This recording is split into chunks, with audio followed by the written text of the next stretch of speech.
ഇവിടെ ഗൗരവമുള്ള പ്രശ്നം ലോകത്ത് തന്നെ ശ്രദ്ധേയമായ ഒരു തുറമുഖമായി വിഴിഞ്ഞം തുറമുഖം ഇതിനകം നിരവധി മേഖലയിൽ റെക്കോർഡുകൾ സൃഷ്ടിച്ചുകൊണ്ട് അതിൻ്റെ ദൗത്യം നിറവേറ്റി മുമ്പോട്ടേക്ക് പോവുകയാണ്. വലിയ സാമ്പത്തിക ബാധ്യത കേരള ഗവൺമെൻറ് ഏറ്റെടുക്കേണ്ടി വന്നിട്ടുണ്ട്. ഈ കരാറുമായി ബന്ധപ്പെട്ട് യഥാർത്ഥത്തിൽ ഉമ്മൻചാണ്ടി ഗവൺമെൻറ്റായിരുന്നു കരാർ ഉണ്ടാക്കിയത് എന്ന കാര്യം അന്ന് തന്നെ അറിയുന്നതാണ്, വ്യക്തതയുള്ളതുമാണ്. കോൺഗ്രസിൻ്റെ പ്രമുഖ നേതാവ് രാജ്യത്തോട്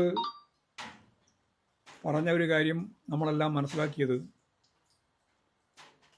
ഇടതുപക്ഷമല്ല എന്ന് പറയുന്നതിന് നിങ്ങൾ അദാനിയുമായിട്ട് കരാറുണ്ടാക്കി തുറമുഖം തുടങ്ങി എന്ന കാര്യം പറയുകയുണ്ടായി.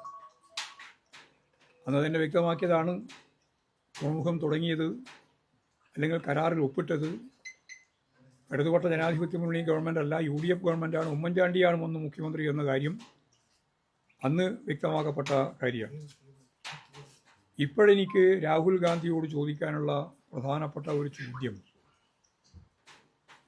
അദാനിയുടെ 49% ഷെയർ യഥാർത്ഥത്തിൽ അദാനി ഇതേവരെ ചെലവാക്കിയതിൻ്റെ ആകെ തുക ഏതാണ്ട് 3000 കോടിക്ക് താഴെയാണ്.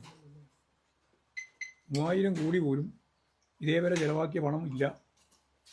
13,000 കോടിക്കാണ് 49% അവരുടെ ഷെയർ മാറ്റി. എത്രയായിരം കോടിയാണ് യഥാർത്ഥത്തിൽ അതിൻ്റെ ഭാഗമായിട്ട് വരുന്ന വ്യത്യാസം?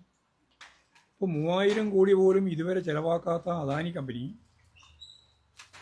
13,000 കോടിക്ക് അവരുടെ ഷെയറിൻ്റെ 49% ഗവൺമെൻറ് സമ്മതമില്ലാതെ, ഇങ്ങനെയാണല്ലോ കാണേണ്ടത്, 25%-ലധികം ഷെയർ കൈമാറുന്നുണ്ടെങ്കിൽ അത് ഗവൺമെൻറ്റിൻ്റെ അംഗീകാരത്തോടുകൂടി മാത്രമേ സാധിക്കുള്ളൂ എന്നുള്ളതാണ് കരാറിലെ വ്യവസ്ഥ.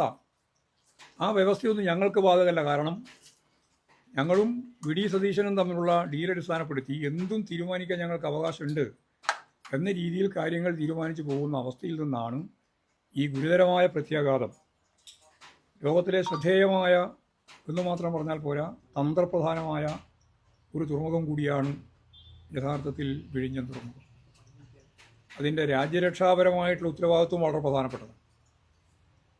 അതേപോലെ തന്നെയാണ് അതിൻ്റെ വളർച്ചയിൽ കുത്തകവൽക്കരിക്കപ്പെടുന്ന സാഹചര്യം വന്നാൽ സ്വാഭാവികമായിട്ട് എല്ലാവർക്കും കപ്പൽ ഇറക്കാനും അതിൻ്റെ പരിപാടിയുടെ ഭാഗമായിട്ട് മുമ്പോട്ടേക്ക് പോകാനും കഴിയുന്ന ഒരു സ്ഥാപനം എന്ന രീതിയിലാണ്, മൾട്ടി സംവിധാനത്തിൻ്റെ ഭാഗമായിട്ടാണ് ആ തുറമുഖം കൈകാര്യം ചെയ്യാൻ വേണ്ടി ഗവൺമെൻറ് തീരുമാനിച്ചിരുന്നത്.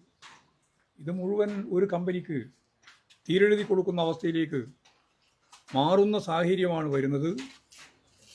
ഇനിയിപ്പോഴും 25% ഷെയർ മാറ്റാൻ ഗവൺമെൻറ് സമ്മതം വേണം എന്ന് ഞാൻ അറിയില്ല എന്ന് പറഞ്ഞ വി.ഡി. സതീശൻ ഈ 25%-ലധികം ഷെയർ മാറ്റുന്നതിന് അനുവദിക്കുമോ എന്ന ചോദ്യത്തിന് മറുപടി പറയണം.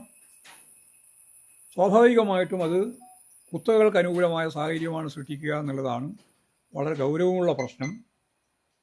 നമ്മൾ നേരത്തെ പറഞ്ഞതുപോലെ ഏത് കമ്പനിക്കും മത്സരാധിഷ്ഠിതമായിട്ട് വരാനും പോർട്ടിൻ്റെ സേവനം ഉപയോഗപ്പെടുത്താനും സാധിക്കുന്നതിന് പകരം ഈ രീതിയിലുള്ള നിലപാടിനെ കേരളം ശക്തിയായിട്ട് എതിർക്കേണ്ടതുണ്ട്.